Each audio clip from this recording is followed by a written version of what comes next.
भक्तों शक्तिला एकादशी का व्रत प्रतिवर्ष माघ मास की कृष्ण पक्ष की एकादशी को रखा जाता है।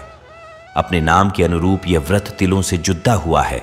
तिल का महत्व तो सर्वव्यापक है और हिंदू धर्म में यह बहुत पवित्र माने जाते हैं। पूजा में इनका विशेष महत्व होता है। शक्तिला एकादशी के दिन तिलों का 6 प्रकार से उपयोग किया जाता है, जिसमें तिल से स्नान करना, तिल का उबटन लगाना, तिल से हवन करना, तिल से तर्पण करना, तिल का भोजन करना और तिलों का दान करना। इसलिए इसे शक्तिला एकादशी व्रत कहा जाता है। जो भी व्यक्ति इस शक्तिला एकादशी के व्रत को करता है, उसे तिलों से भरा घड़ा भी ब्राह्मण को दान करना चाहिए। जितने तिलों का दान वह करेगा, उतने ही 1000 वर्ष तक वह स्वर्ग लोक में रहेगा। और जो व्यक्ति श्रद्धा भाव से शक्तिला एकादशी का व्रत रखते हैं, उनके सभी पापों का नाश होता है। इसलिए माघ मास में पूरे माह व्यक्ति को अपनी समस्त इंद्रियों पर काबू रखना चाहिए। काम, क्रोध, अहंकार, बुराई तथा चुगली का त्याग कर भगवान की शरण में जाना चाहिए। जो लोग शक्तिला एकादशी का व्रत करते हैं, उन्हें शक्तिला एकादशी की व्रत कथा का पाठ अवश्य करना चाहिए, वरना पूजा का पूर्ण फल प्राप्त नहीं होता है। शक्तिला एकादशी व्रत कथा इस प्रकार है। बहुत पहले मृत्युलोक में एक ब्राह्मण महिला रहती थी। वह हमेशा व्रत उपवास किया करती थी और एक बार वो लगातार 1 महीने तक उपवास करती रही।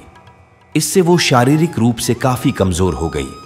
हालांकि वो बहुत बुद्धिमान थी, लेकिन उसने कभी भी देवताओं तथा ब्राह्मणों को अनाज का दान नहीं किया।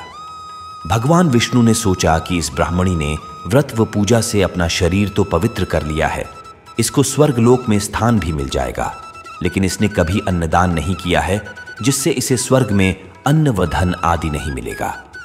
ये सब सोचने के बाद विष्णु भगवान मृत्युलोक पहुंचे और उस महिला से अन्न की भिक्षा मांगी। इस पर ब्राह्मणी ने कहा, हे बाबा, आप यहां क्यों आए हैं?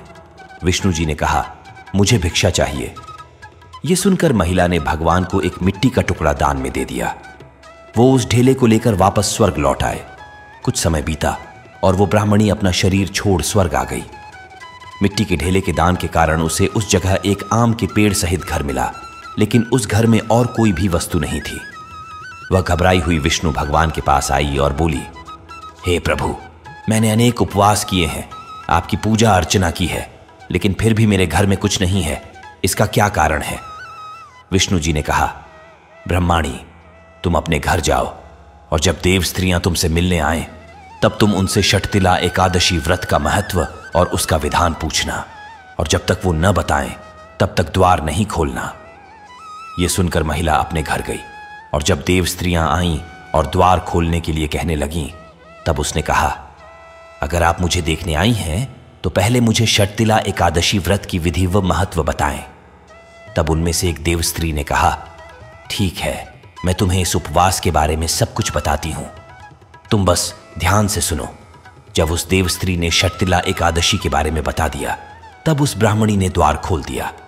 देव स्त्रियों ने देखा कि वो महिला स्वर्ग में आने के बाद भी मनुष्य जैसी ही है। उस ब्राह्मणी ने देव स्त्रियों के कहे अनुसार शक्तिला एकादशी का उपवास किया और इसके प्रभाव से वह बहुत ही सुंदर हो गई। साथ ही उसका घर धन्य धान्य से भर गया। है विष्णु भगवान जैसी कृपा आपने ब्राह्मणी पर की, वैसे ही कृपा इस कथा को कहते सुनते सब पर करना। जय श्री हरि विष्णु।